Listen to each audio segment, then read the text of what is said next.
ఎన్నికలు ముగిశాయి. కూటమి గ్రాండ్ విక్టరీ కొట్టేసింది. పోటీ చేసిన 21 స్థానాల్లో విజయ కేతనం ఎగురవేసి కూటమిలోని జనసేన ప్రధాన ప్రతిపక్షంగా నిలిచింది.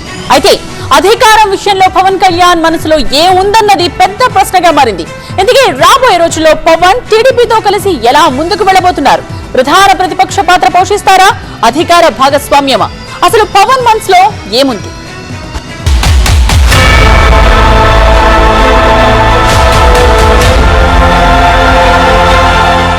ఏపీ ఎన్నికల్లో కీ రోల్ ప్లే చేసి కింగ్ మేకర్ గా నిలిచిన జనసేన అధినేత పవన్ కళ్యాణ్ ఇకపై ఎలాంటి అడుగులు వేయబోతున్నారు అనేది పొలిటికల్ సర్కిల్స్ లో ఇంట్రెస్టింగ్ గా మారింది. ఇప్పటివరకు వైసీపీ ప్రభుత్వాన్ని గద్దె దింపడమే లక్ష్యంగా దూసుకుపోయిన పవన్ ఎన్నికల్లో 21 అసెంబ్లీ 2 పార్లమెంట్ స్థానాల్ని కైవసం చేసుకున్నారు.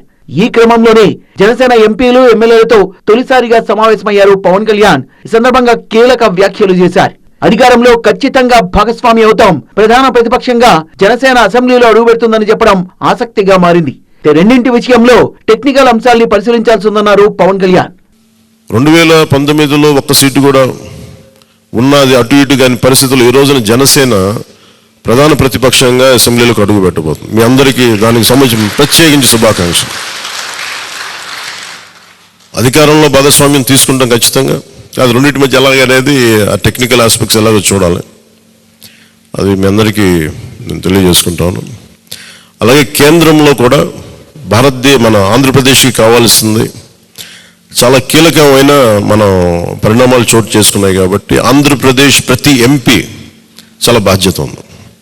అధికార భాగస్వామ్యం అంటే పవన్ కళ్యాణ్ కీలకమైన మంత్రిత్వ శాఖల్ని తీసుకుని కూటమితో కలిసి అడుగులు వేస్తారా, లేక ప్రభుత్వ విధి విధానాల్ని ప్రశ్నిస్తూ తనదైన స్టైల్లోనే ముందుకు వెళ్తారా అనే విషయాల్లో క్లారిటీ లేకుండా పోయింది.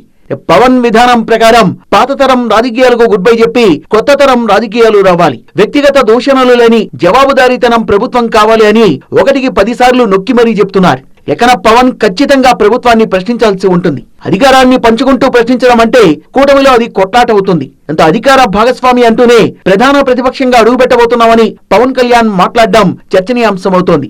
ఏపీలో కూటమి సునామీ తర్వాత క్రెడిట్ అంతా జనసేనదే అన్న ధీమాలో పార్టీ క్యాడర్ తో పాటు పవన్ లోనూ క్లియర్ గా కనిపిస్తోందన్న చర్చలు సాగుతున్నాయి. జనసేన గోదంత దీపం కొండంత వెలుగునిచ్చింది అన్న పవన్ మాటలే ఇందుకు నిదర్శనమని చెప్పొచ్చు.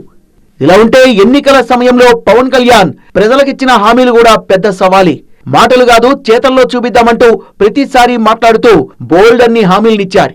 విద్య, వైద్యం, ఉపాధి, సాగునీరు, తాగునీరు, లా అండ్ ఆర్డర్ పై ప్రత్యేక దృష్టి, రైతు భరోసా, మెగా డిఎస్సీ లాంటి హామీలను ఏ మేరకు నెరవేర్చగలరనే ప్రశ్నలు తెరపైకొస్తున్నాయి. మరోవైపు రాబోయే రోజుల్లో పవన్ కళ్యాణ్ ప్రజల కోసం పనిచేయడమే కాదు పార్టీని మరింత బలోపేతం చేయాల్సి ఉంటుంది. రాబోయే రోజుల్లో 175 స్థానాల్లో జనసేన గెలిచేలా పనిచేయాలంటూ పార్టీలోనే కీలక నేతలకు సూచించిన విధానం చూస్తుంటే ఖచ్చితంగా పవన్ రాబోయే రోజుల్లో మరిన్ని ఎత్తుగళ్లతో ముందుకు వెళ్లేలా కనిపిస్తున్నారు. ఎన్నికల తర్వాత పవన్ వ్యూహాలపై పార్టీ శ్రేణుల్లో మరింత నమ్మకం పెరిగింది.